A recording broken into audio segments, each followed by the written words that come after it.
गर्मी में गरीब बहू का मटके का ठंडा ससुराल। जहां भयंकर गर्मी के मौसम में दोनों भाई मनोहर कुंदन मटके बेच रहे थे। मिट्टी के मटके ले जाओ, 100 रुपए जोड़ा, 100 रुपए जोड़ा।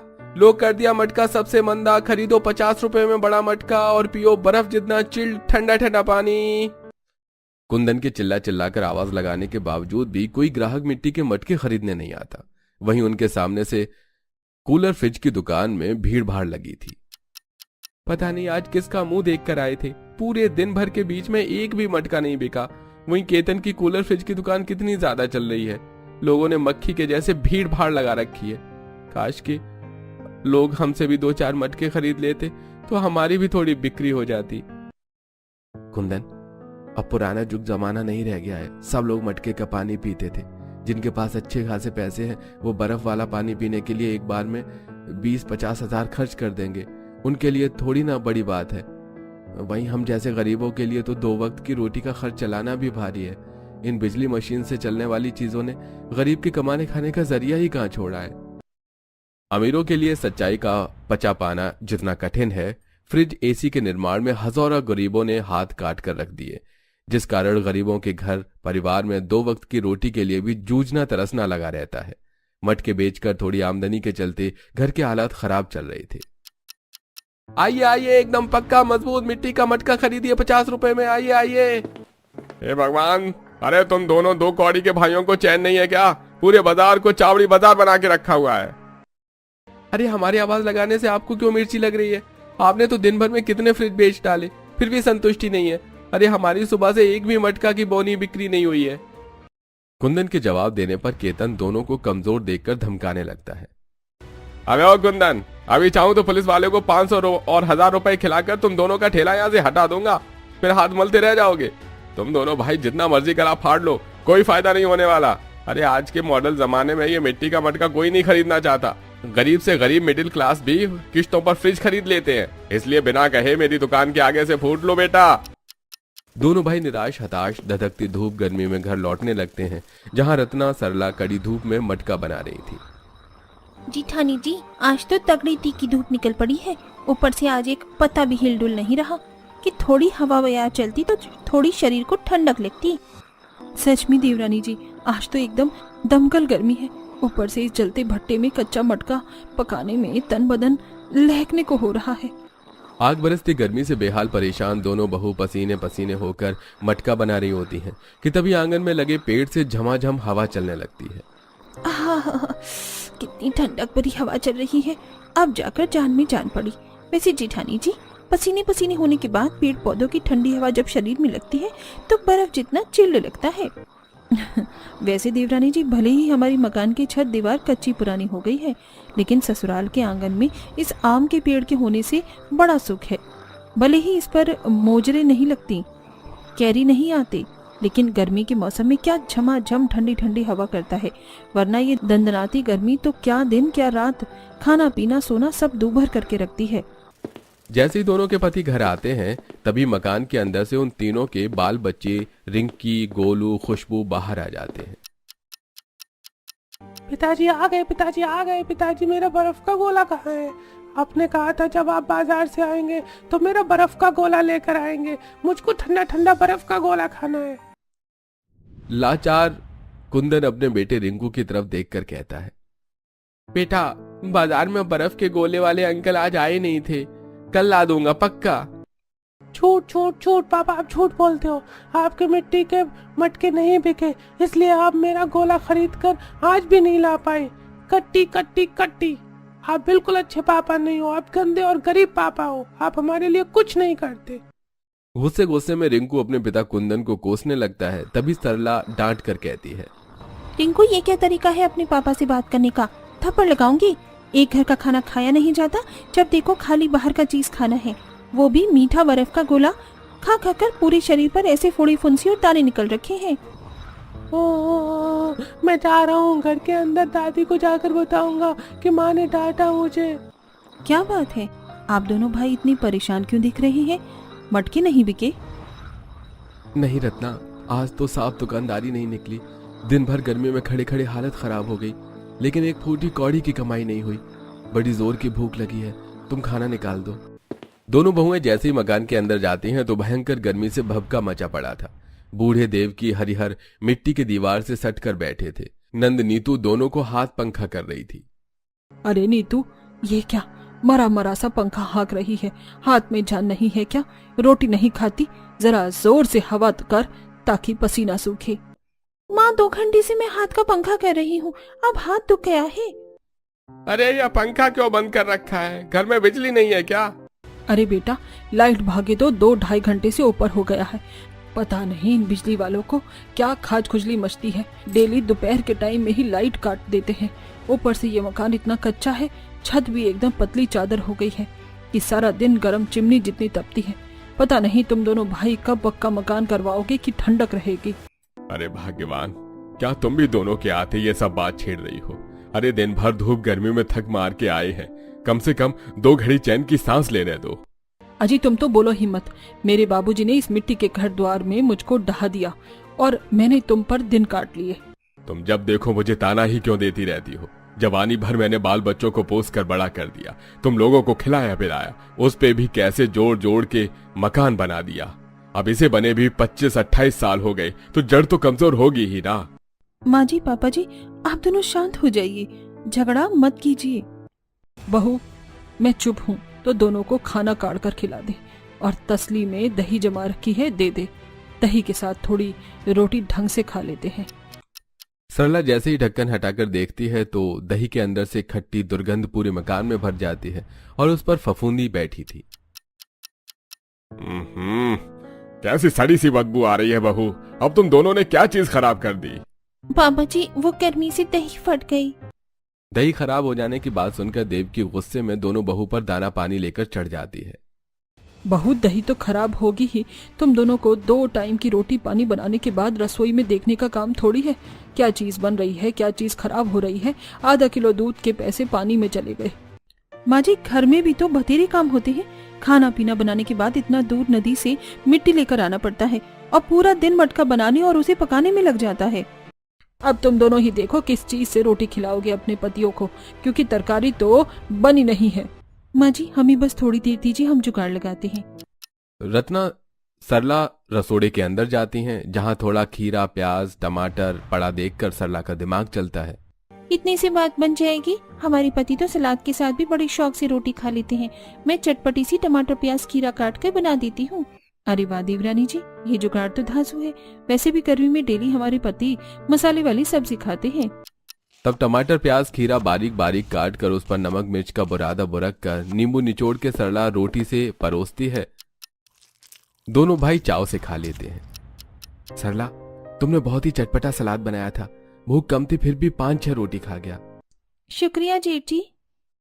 तभी एकदम से बहुत ही भयंकर चक्रवर्ती लबरी आंधी उठती है, जिससे कच्ची छत से मिट्टी के ढेले टूटकर घर में गिरते हैं। एक टुकड़ा गोलू को लगता है। मम्मी! भाई तू ठीक तो है ना? मम्मी देखो, गोलू का सर फूट गया, उसके सर से खून निकल रहा है।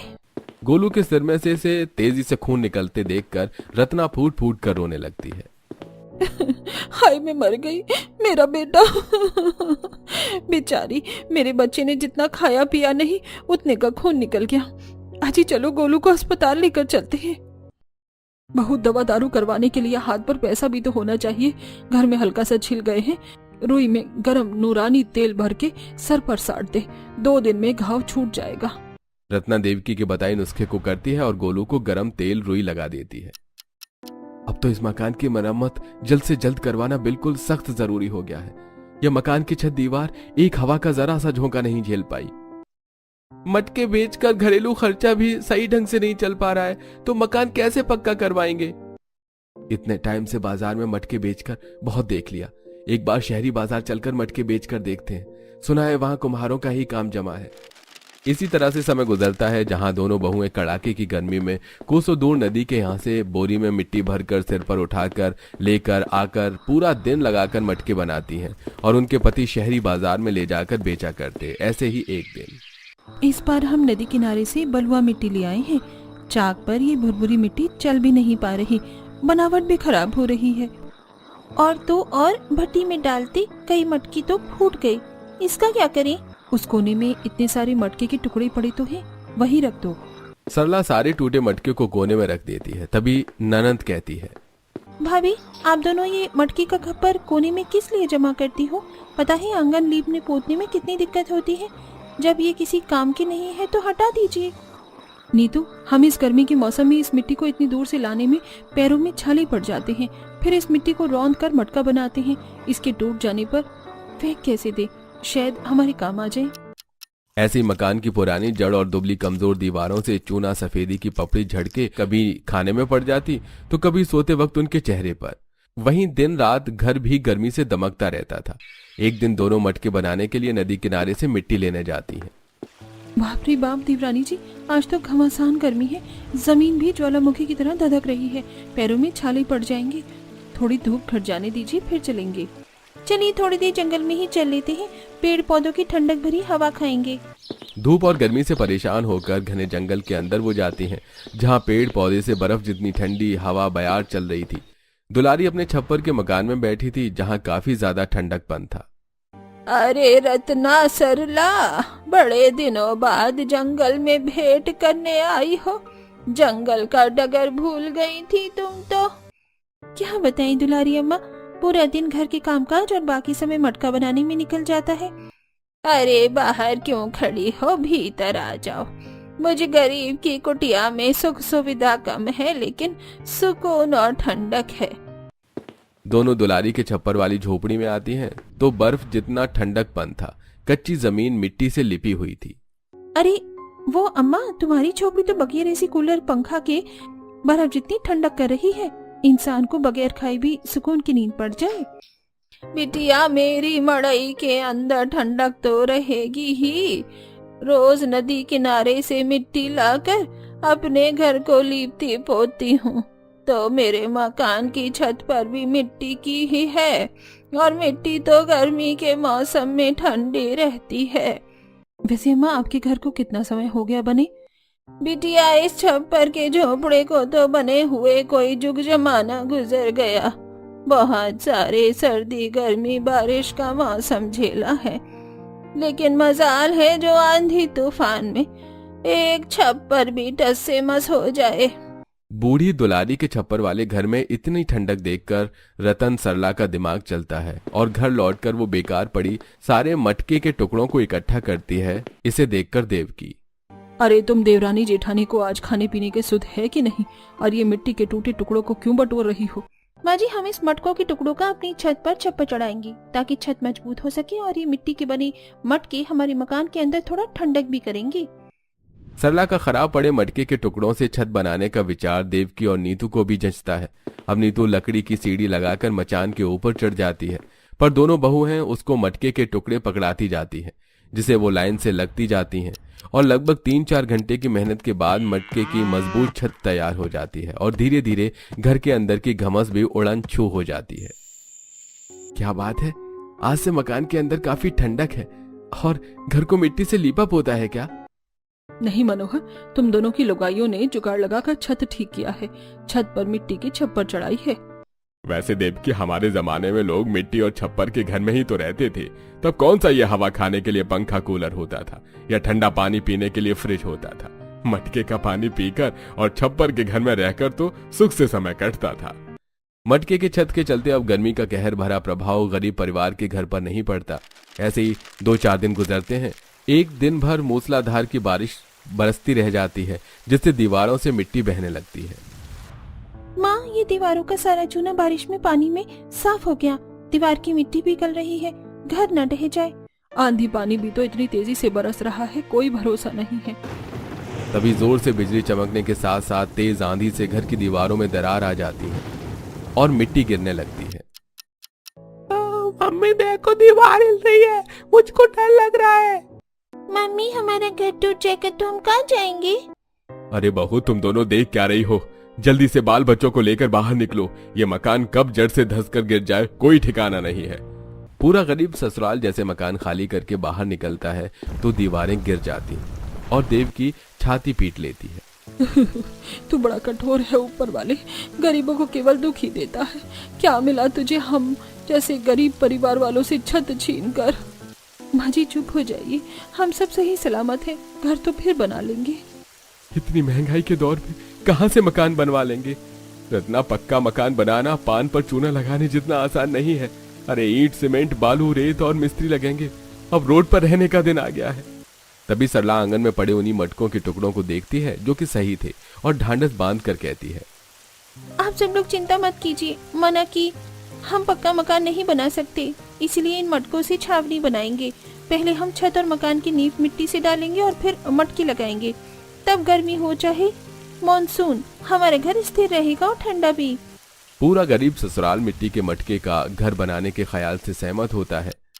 कुछ ही देर में बारिश छूट जाती है और दोबारा से कड़ी धूप निकल जाती है और घमस भरा माहौल हो जाता है, जहां दोनों के पति जंगल से लकड़ी काट कर लाते हैं। सास नंद जंगल से मिट्टी इकट्ठा करके लाती है और दोनों बहू गहरी नींव खोद के घर बनाती है और पूरी नींव मिट्टी से तैयार होने के बाद वो गीली मिट्टी के सतह पर मटके चिपकाती है। इससे पहले कि छत दीवार की मिट्टी सूख जाए, हमें इन पर मटकों को अच्छे से गाड़ कर चिपकाना होगा, ताकि मिट्टी सूखने के 8 में ये पक्के हो जाएंगे। अब कुछ लोग दीवारों पर मटकों के टुकड़ों को लगाते हैं और कुछ लोग सीढ़ी के सहारे छत पर छप्पर लगा देते हैं, जिसे अब पूरी तरह उनका घर मटकों के बनावट में झिलमिलाने लगता है। लगभग 2 दिनों तक पूरी परिवार तिरपाल में रहता है और मटकों का घर पूरी तरह सूखने के बाद जब अंदर जाते हैं तो उन्हें काफी ठंडक महसूस होती है। तीनों बच्चे खुश होकर, अरे वाह मम्मी पापा, हमारा ये मटकों वाला घर तो एकदम मस्त बर्फ के जितना चिल्ड है। मैं तो बड़े मजे से सोऊंगा। ऐसा लग रहा है हमारे मकान के अंदर एसी लगी हो। अब हमको गर्मी से खुजली खुजली भी नहीं होगी। सचमुच बहुओं, तुम दोनों का यह मटकों से मकान बनाने का विचार बहुत उत्तम था। बस अब कुछ बनाकर खिला दो। 2 दिन से मैदे का पाव खाकर पेट नहीं भरा है। खाना बनाने की बात सुनकर दोनों बहुएं दुविधा में पड़ जाती हैं, क्योंकि सब कुछ बारिश में उजड़ जाने के चलते न तो उनके पास चूल्हा उपलब्ध था और न ही खाना बनाने के लिए बर्तन थे। रतन जीजी, बिना कढ़ाई पतीले बर्तन के हम खाना पीना किस में बनाएंगे? भाभी, जब आप लोगों ने मटकों से जुगाड़ लगाकर ये पक्का मकान खड़ा कर दिया तो बर्तन और चूल्हा बनाना कौन सी बड़ी बात है। मिट्टी के बर्तन बना लीजिए। ये चीज हमने पहले क्यों नहीं सोची? वैसे भी गर्मी के मौसम में मिट्टी के बर्तनों में खाना काफी देर तक टिकेगा, खराब भी नहीं होगा और स्वाद में सौंधापन होता है। दोनों बहुएं दोबारा से दमकती गर्मी में नदी किनारे से काफी सारी मिट्टी खोद कर लाती हैं और जहां रत्ना मिट्टी से 2 मुंह वाला चूल्हा बनाती है तो वहीं सरला मिट्टी के हांडी, बर्तन, मटका और मसालेदानी भी बनती है और उन्हें आग में पक्का करती है। जिठानी जी, ये देखिए, मैंने मिट्टी से कढ़ाई, भगोना, तसला, थाली, प्लेट और मसाले रखने के लिए मसालेदानी भी बनाए हैं और दही जमाने के लिए हांडी भी बनाए हैं, ताकि गर्मी के मौसम में हम ठंडी ठंडी दही जमा कर खा सकें। क्या बात है देवरानी, तुम तो पक्की कुम्हारिन हो। इतने प्यारे प्यारे मिट्टी के बर्तन बनाए हैं तुमने। वैसे मैंने तो चूल्हा डाल दिया है, थोड़ी देर में सूख जाएगा तो खाना पीना कर लेंगे।